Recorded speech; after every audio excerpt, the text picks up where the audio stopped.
కాళేశ్వరం మీద CBI enquiry వేసింది కాంగ్రెస్ ప్రభుత్వం. ముందు నుంచి అనుకుందే, తెలంగాణ జనం అందరూ అనుకున్నారు. ఎప్పుడు అనుకున్నారు?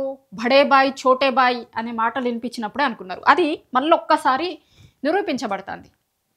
ఇప్పుడు రేవంత్ రెడ్డి గారు చేసే పనులన్నీ కూడా మరి వాళ్ళ హైకమాండ్ ఎవరో అర్థమైతలేదు, కానీ వాళ్ళ హైకమాండ్ వాళ్ళ అగ్రనాయకుడు రాహుల్ గాంధీ గారు ఉన్నారు కదా, ఆ రాహుల్ గాంధీ మాట్లాడే ప్రతి మాటకు విరుద్ధంగానే చేస్తాడు ఈయన. ఇప్పుడు వాళ్ళ రాహుల్ గాంధీ ఏం చెప్తుండు? ED, CBI, income tax, IT, వీటిని ఎన్డీఏ, బీజేపీ వీళ్ళు పొలిటికల్ వెపన్స్ లెక్క వాడుతున్నారు. వీళ్ళని పొలిటికల్ వెపన్స్ లెక్క అవతలి పార్టీ వాళ్ళని ఖతం చేయడానికి వాడుతున్నారు వీళ్ళని.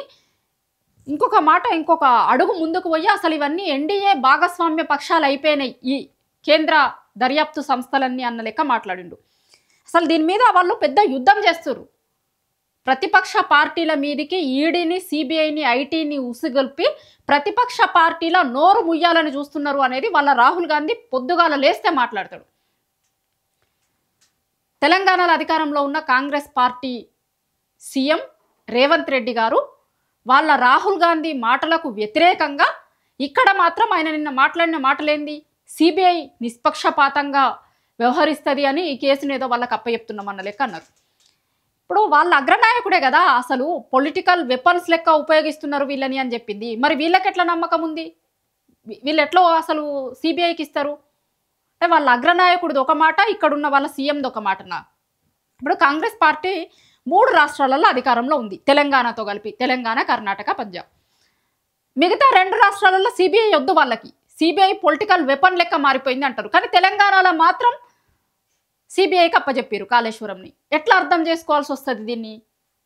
ఇప్పుడు రేవంత్ రెడ్డి గారు, నరేంద్ర మోడీ బడే బాయ్ చోటే బాయ్ ఇద్దరు కలిసి చేస్తున్నారు. 2 జాతీయ పార్టీలు కలిపి ప్రాంతీయ పార్టీలను ఉండకుండా కుట్ర జరుగుతుంది అనేది ముందు నుంచి తెలంగాణ ప్రజలు అనుమానిస్తున్నారు కదా. అగో దానికోసం మళ్ళొక్కసారి ప్రయత్నం చేస్తున్నారు వీళ్ళు. ఇప్పుడు కాళేశ్వరం ప్రాజెక్టుని మొత్తం ప్రాజెక్ట్ అనేది ఉండనీయకుండా చేసే కుట్ర లెక్కనే కనిపిస్తుంది ఇది. కాళేశ్వరం మీద సిబిఐ ఎంక్వైరీ చేయడం అనేది ప్రాంతీయ పార్టీలు, ఇప్పుడు జాతీయ పార్టీలకు ప్రతి జాతీయ పార్టీకి ఏమైంది అంటే ప్రాంతీయ పార్టీలు అనే దాంతో థ్రెట్ అవుతుంది, ప్రాంతీయ పార్టీలను ఉండనీయకుండా కుట్ర జరుగుతుంది అనేది చాలా రోజుల నుంచి ప్రాంతీయ పార్టీల నాయకులు మాట్లాడుతున్నారు. అన్ని రాష్ట్రాలలో ఉన్న ప్రాంతీయ పార్టీలను చూసుకోండి, వాళ్ళ నాయకులను చూసుకోండి. ప్రతి ఒక్కరి మీద అయితే ఈడీ లేకపోతే సిబిఐ ఎట్లా కేసులు వేసి ఎట్లా వాళ్ళ నోర్లను మూయిస్తుంది అనే దాని మీద ఇప్పుడు ఇండియా కూటమి ఉంది కదా, ఇదే రాహుల్ గాంధీ నాయకత్వం వహిస్తున్న ఇండియా కూటమిలో ఉన్న పార్టీలన్నీ కూడా సుప్రీంకోర్టు రాకపోయినాయి. వీళ్ళు అసలు చాలా దారుణంగా ప్రవర్తిస్తున్నారు కేంద్ర దర్యాప్తు సంస్థలని అని. కానీ రేవంత్ రెడ్డి గారు మాత్రం ఇప్పుడు కాళేశ్వరం విషయంలో సిబిఐ ఎంక్వైరీకి వేసిండు, సిబిఐ ఎంక్వైరీ ఇచ్చిండు. ఇప్పుడు గతంలో కూడా చూసినాం మనం చాలా సందర్భాలలో. ఇప్పుడు రాహుల్ గాంధీ అపాయింట్మెంట్ ఇస్తలేడు, ఎందుకు ఇస్తలేడు అంటే ఎందుకు ఇయ్యంది రీజన్ ఉండే కదా అప్పుడు మనకి. ఏంది, అదానీని వాళ్ళ అగ్రనాయకుడేమో అదానీని వ్యతిరేకిస్తాడు, మన సీఎం గారేమో అదానీతో కలిసి అదానీని తెలంగాణ రాష్ట్రానికి ఇన్వైట్ చేస్తాడు. ఎట్లా రెడ్ కార్పెట్లు వేసి ఇన్వైట్ చేస్తారు. స్కిల్ యూనివర్సిటీ కోసం ఇచ్చిన డబ్బులు ఉన్నాయి కదా. సరే, మళ్ళీ రాహుల్ గాంధీ అపాయింట్మెంట్ ఇవ్వకపోయిన తర్వాత, అసలు కలవకపోయిన తర్వాత ఏం చేస్తుండు తెలంగాణ సీఎం అనేది అంతా జరిగిన తర్వాత దాన్ని వెనక్కిచ్చారు కదా. కానీ చాలా ఇష్యూస్లలో బీజేపీ వ్యక్తిగా వ్యవహరిస్తున్నాడు అన్న లెక్క ఆయన చాలా ముందు నుంచి ఆ విమర్శను ఎదుర్కొంటున్నాడు. ఇప్పుడు సిబిఐకి ఇవ్వడంతో మళ్ళీ ఒకసారి ఖుద్దు కాంగ్రెస్ నాయకులు ఉంటారు కదా, వాళ్ళు అనుమానాలు వ్యక్తం చేస్తున్నారట చాలా. అసలు ఏంది మన అగ్రనాయకుడు మాట్లాడేదానికి మన సీఎం చేసేదానికి అసలు ఏమన్నా పొంతనుందా? కాంగ్రెస్ పార్టీలో ఉన్న కాంగ్రెస్ పార్టీ నాయకులు నేను చెప్తుంది రేవంత్ రెడ్డి గారి గురించి కాదు. రేవంత్ రెడ్డి గారు కూడా కాంగ్రెస్ పార్టీలో ఉన్న సీఎంఏ కానీ, కాంగ్రెస్ సీఎంఏ కానీ, ఆయనే కాంగ్రెస్ పార్టీలోకి మొన్న ఈ మధ్యలో వచ్చిండు. దాన్ని వాళ్ళ పార్టీ నాయకులు చాలామంది ఒప్పుకోరు. అప్పుడు పీసీసీ అధ్యక్షుడు తీసుకున్నప్పుడు కూడా మనం చూసినాం కదా, పీసీసీ అధ్యక్షుడిని డబ్బులు ఇచ్చి తీసుకున్నారు అన్న లెక్క మనమన్నది కాదు, వాళ్ళ నాయకులే మాట్లాడారు చాలామంది. ఈ రోజుకి కూడా ఇప్పుడు గతంలో 10 ఏళ్ళు నేనే సీఎంగా ఉంటా అంటే అట్లా అననీకి ఏం లేదు, హైకమాండ్ డిసైడ్ చేస్తుంది నువ్వెవరు 10 ఏళ్ళు సీఎంగా ఉండటానికి అని కోమటిరెడ్డి మాట్లాడిన మాటలన్నీ కూడా మనం చూసినాం కదా. అట్లా ఇప్పుడేనే ఎవరి ప్రయోజనాల కోసం పనిచేస్తున్నాడు అనేది మళ్ళీ ఒకసారి చర్చ జరుగుతుంది. ఇది రాహుల్ గాంధీని ఇరికిచ్చేదే. ఇప్పుడు ఒక దిక్కు వాళ్ళ రాహుల్ గాంధీ ఏమో సిబిఐ ఈడీల మీద నమ్మకం లేదు అంటాడు, వాళ్ళ సీఎం గారేమో సిబిఐకి అప్పచెప్తారు. ఎట్లా సమర్థించుకుంటుంది దీన్ని కాంగ్రెస్ పార్టీ? అంటే రాష్ట్రంకి ఒక రూలా?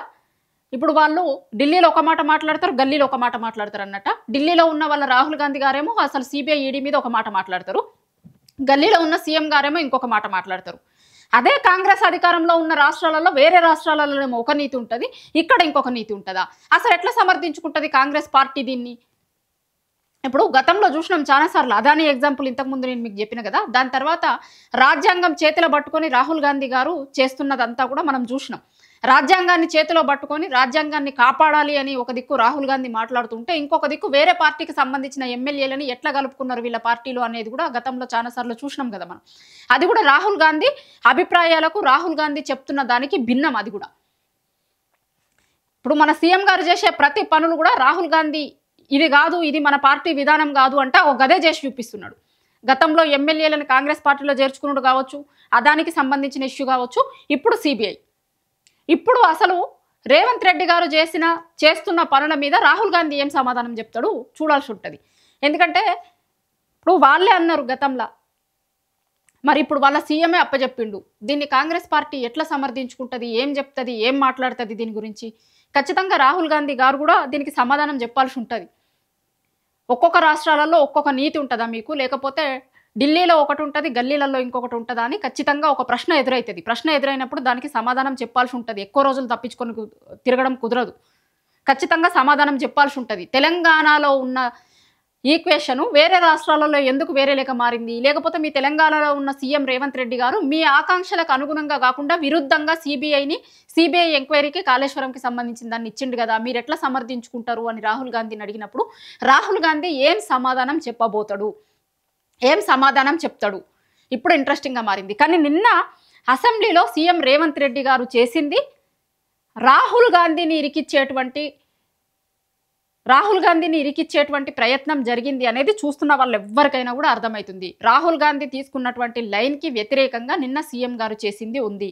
దీని మీద రాహుల్ గాంధీ ఎట్లా స్పందిస్తాడు, ఏం చెప్పబోతుంది కాంగ్రెస్ పార్టీ హైకమాండ్, అంటే ఢిల్లీలో ఉన్నటువంటి కాంగ్రెస్ పార్టీ దీన్ని ఎట్లా సమర్థించుకోబోతోంది అనేది కొద్ది రోజులలో తెలుస్తుంది మనకి.